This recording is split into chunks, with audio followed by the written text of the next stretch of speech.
This is a community that maybe has been having one too many drinks. The late night comedy spent shows 2024 bashing Trump as viewership continues to crash. Vinny, I'm coming to you on this one here, so get your data ready. Rob, I think you got a video on this. Late night comedy hosts like Stephen Colbert, Jimmy Kimmel focus heavily on Trump in 2024 with, ready, 98% of the 1,463 election-related jokes targeting who? Donald Trump. According to Media Research Center, MRC, Colbert CBS show averages 2.6 million views in 2023-2024 season, a drop, you ready, from what? 3.8 million. Colbert went from 2.6 million to from 3.8 million to 2.6. That's 1.2 million viewers he lost from 5 years ago. And Kimmel, ABC, is at 1.3 million viewers in the third quarter. Unbelievable, 1.3 million. That's the Leno versus Letterman, and that's at 1.3 million. I can think of 40 podcasts that do better numbers than that, 1.37 million. Both Colbert and Kimmel had emotional reactions to Trump's decisive victory, with Kimmel reportedly holding back tears on his first broadcast after the election. Meanwhile, polls indicate dwindling public interest in celebrity political opinions, with 75% of voters saying endorsements made no difference or not much of a difference on their votes. According to Rasmussen, only 12% of independent supporting celebrities sharing political views per an AP NORC poll. Rob, is this a clip? I just have a clip of Jimmy Kimmel as well as a clip of Stephen Colbert, just a good example of their jokes about Trump. Go for it. Let's be honest, it was a terrible night last night. It was a terrible night for women, for children, for the hundreds of thousands of hardworking immigrants who make this country go, for healthcare, for our climate. He's really climate. He's a horrible actor. Let me go to Colbert. Go to Colbert. Trump is apparently a true Fuhrer stan. Kelly had previously spoken to The Atlantic, and they confirmed that multiple witnesses heard Trump complain that I need the kind of generals that Hitler had. That is so disturbing that he doesn't know why his that's glasses horrible. are too tight. It reminds me of that famous saying, those who do not learn from history are doomed to say, I need the kind of generals Hitler had, and still somehow be statistically tied in all the battleground states. And it wasn't just You can pause his It's just, Vinny. like, when's the last time any of you watched late night? Be honest. Have you sat there and watched one of these? I will tell you. I watched. I used to like when Fallon used to do stuff with Justin Timberlake, but that was like 10 years ago, whatever it was. Yeah. I actually like what Fallon would do. And earlier, Kimmel, I watched a couple of his stuff. But man, there was a time I never missed Leno. When I tell you I never missed Leno, because it's Letterman versus Leno, I was all Leno. Yeah. I love Leno so much that I actually went to his show. And that's when late night was what it was supposed to be. We come home, you want to unwind, you want to laugh.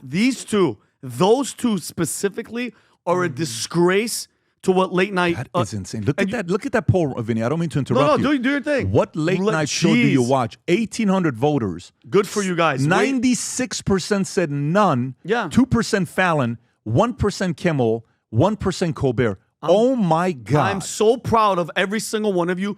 Good for you. Don't give them any energy because it's not comedy. It's propaganda. They're all getting paid to do what they're doing. They're not about making people laugh anymore. It's just an agenda. I'm sick and tired of it. Let's just talk about these people. Jimmy Kimmel, who is one of the most unfunniest people on the planet. He's labeled as a stand-up comedian. Who has ever watched Jimmy Kimmel? Have any of you guys seen his special? Anybody? He's not. And he wants to cry about Trump and women. He was on the Man Show. And Rob, I've posted clips of him being disgusting and perverted with women. And he wants to sit here and judge. He did blackface Karl Malone. He did blackface. He Hey, did y'all, Karl Malone here. Look at this. That race. Look at that. Look at that. Who does that? He did videos basically like harassing women. And, And like pretending to like lick them and humping them from behind. Yeah. You know why their numbers are down? Because Americans are sick and tired of being lectured by out of touch elites, okay? And they push the narrative. Like late night used to mean something, okay? It was about entertaining everybody, no matter their their politics or what they stood. Johnny Carson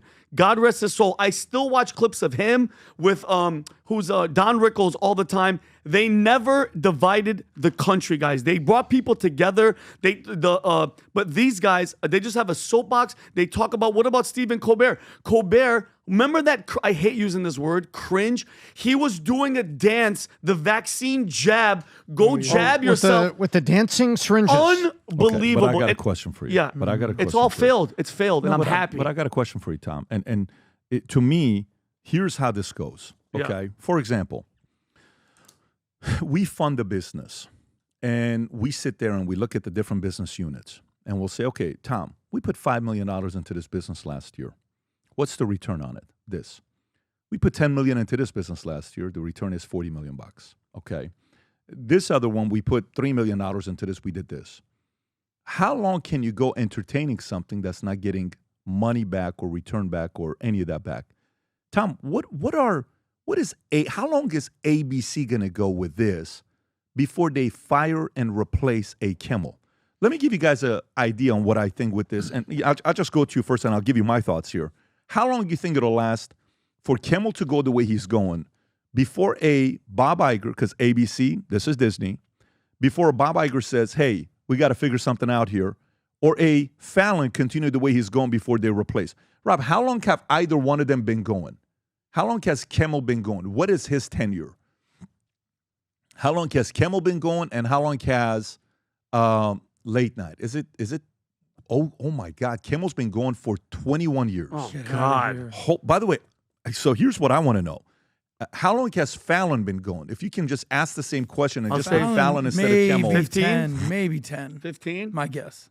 So Kimmel is 21. Yeah, Fallon 10 years. is 10 years. Okay, can you do Colbert me a favor is... and go look at how long Letterman went and how long Leno went? How long did Leno go? 30 years? No, not. I don't think so. I'm guessing That's what I'm almost saying. 20. So almost look at that. 20. 22 years. So Letterman went Wow. 22 years, and how long did Leno go? I think just as long, if not longer. Leno and Letterman, what's the number? Leno went how long? I'm taking the over on Leno. You're going to say he did longer?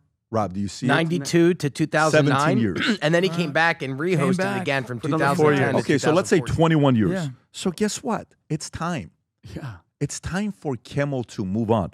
If Letterman did 22 years, if Leno did 21 years, I actually like Conan O'Brien, to be honest loved with you. I him. thought He's Conan the was best. awesome, Amazing. right? Yeah. He was awesome. It was great. I think there seems to be a pattern.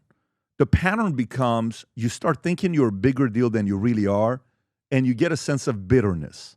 Kimmel sounds bitter, and you can't have that on Late Night. The entertainment I want Late Night is just, I don't even want to think about politics. I just want to, when I used to watch it, I just want to relax. Maybe it's time for them to say, Kimmel, great job given 21 years.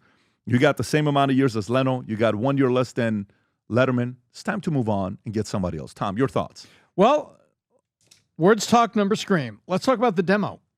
What is the demo that they want for Late Night? Buying products. Late Night, I want to say 35 to 55. 18 Men. to 30 is the critical demo. That young group is watching Late Night? Oh, yeah. Oh, And no, I they're- thought it was and they're- older and they're- people watching. They're watching on streaming the next morning and stuff. But I'm going to take you to something. Letterman was 66 when he was forced to retire, and the last 7 years were not good ratings.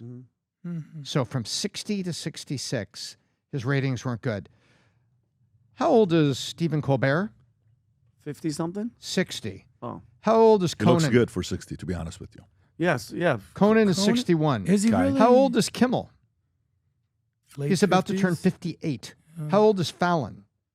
Fallon's younger. Fallon's He's about younger to than turn those guys. 51. Yeah. These guys, not only, to Pat's point, he's exactly correct. Not only have they had their 20-year run like a TV show tends to have and a host tends to have, they are aging out of the age that in 18, hell, let's skip forward and do 24 to 40. They're aging out of an 18 to 30 demo or a 24 to 40 demo. Those, right, 18 to 30, that's 12 years. 24 to 40, that's 16 years. They're aging out. They're not identifying with those groups. And guess what happens? What word was associated with Letterman during his last 4 years? I saw it over and over and over. He had become a Angry? Bitter, angry guy. Grumpy and dude. he used to talk, he did an interview with Obama that was okay. Then he was very critical and very cynical, and he got really bitter and angry. Yeah, that's what Kimmel feels And so like. guess what? Guess what? It's normal. We're seeing history repeat itself in the natural life cycle of these celebrities who are all aging out of the demo. It's time to go. Well, look, we've talked about this before as far as what the #1 late night TV show is, late night comedy. Gutfeld. And it's Greg Gutfeld, and no disrespect, not a comedian, not funny, no jokes, uses a clipboard, no celebrities, no car karaoke. Can I tell you something about no him? though? band, no nothing. Super likable, super trusting. Super likable, super trusting. Sure. You can say what you want with him. What the market is telling you is they'll take likable and trusting over arrogant, pompous, entitled, arrogant pricks. Yeah, That's what I the agree market with will I say. agree with you. Yeah. I just see it a different There way. you go. Even if that person's more No, talented. I just see it as a blue ocean strategy. You have 3 guys on ABC, NBC, CBS that are just cannibalizing 50% of America. When Greg Gutfeld says, okay, I'll take the other 50%. So they're all just divvying up 1.2 million, 1.4 million, 2. This guy's got 5 million. Great, boom. He just has Cyrus to Tyrus. He's got Kat Timpf. He doesn't have Justin Bieber. He doesn't have Kim Kardashian. He's just the one guy on the right, where you have 3 guys that are doing on the left. But there's more to it, because we're talking about late night. What's the third word? Comedy. Yeah. Late night comedy. I was just in New York, and I went to the Stand, right? That's where our friend Marcelo used to perform. Out of nowhere, hey, please welcome to the stage, Louis C.K. The audience is like, what? Yeah. Louis C.K.'s here? Amazing. The headliner was a guy called Aaron Berg. Incredible. What's the key to comedy, though, Vinny? You know, not being obvious. Didn't see it coming. Why is Andrew Schultz so good? He does that whole joke about, you know, ladies, free the nipple. I want to work too. He's like, are you guys feminists or F boys, right? And it's just an amazing joke. But when you have misdirection and you take risks and people don't see it coming and you just do callbacks, that's where growth comes. Oh my God, I didn't see it coming. These guys, everything is obvious. Everything is canned. PBD, what was the number you said that they said about Trump? 98%. 98? yeah. You see it coming. It's a one-sided, obvious agenda. So nobody's going to find it funny. So they're just cannibalizing each other's audience. By the way, don't look now. I'd like to see what the numbers look like for The Daily Show now that Jon Stewart is back. Because Trevor Noah, who hosted for basically, 8 years, was atrocious. Oh, he's very unfunny. It was the epitome of a comedy DEI hire, straight up. A guy from South Africa that's never lived in America before, commenting on American politics, just reading scripts. Sorry, bruh. Didn't work. Not funny. But Jon Stewart also- at least funny. I also don't think Jon Stewart's the guy. If I'm running ABC, if I'm running NBC, and I have the kind of money that they have, I'm going a very different direction. What are you I doing? just am. What are I'm you going doing? a different direction. I'm not going to any of these guys right now. Okay? I'm going to a very different place, strategy. I gotta take a bit of a risk. But you have to also realize that, you know, to have something like this go on the way it is, you have to catch yourself, because what you don't realize happens to everybody when you're creating content, or when you have success or fame or money or flattery. You know what ends up happening? The most dangerous thing that happens, and by the way, nobody is free from this. The most noble man on earth isn't free from this. The more people tell you how amazing you are, the longer it goes, the more you start believing, you know, your shit don't stink. And then you talk to the audience where you're talking at them. Instead, you were speaking with them. You were having a cup of coffee with them. Now you're preaching. Now you're annoying. Now you're bitter. Everybody is tempted to fall for this. Everybody. It's like Obama lecturing the black people. Nobody is free from this. There's not a single person that's free of this. Look at Trump 2016. Look at Trump 2020. And then look at Trump 2024. Credit to Trump goes to what? individually, him by himself, hey, 2024, I sounded bitter and angry. Yes, they did. 2020. Yeah. Watch why he's like, are you kidding me? This is the last chance here for the end of year sale with vtmerch.com. If you haven't yet ordered, we have so many different things with 50% off. The flip-flops right now are $22. The blue future looks bright. There's so many. Obviously, the sizes is the challenge, but if it's got your size, this is your chance to get a bunch of discounts for yourself. And for the first 50 orders, you will get these new Future Looks Bright gold and black keychain that came with Valuetainment logo on it. And on the back, it says Future Looks Bright. First 50 orders, you're going to get these keychains. So go ahead and place your order. If you enjoyed this video, you want to watch more videos like this, click here. And if you want to watch the entire podcast, click here.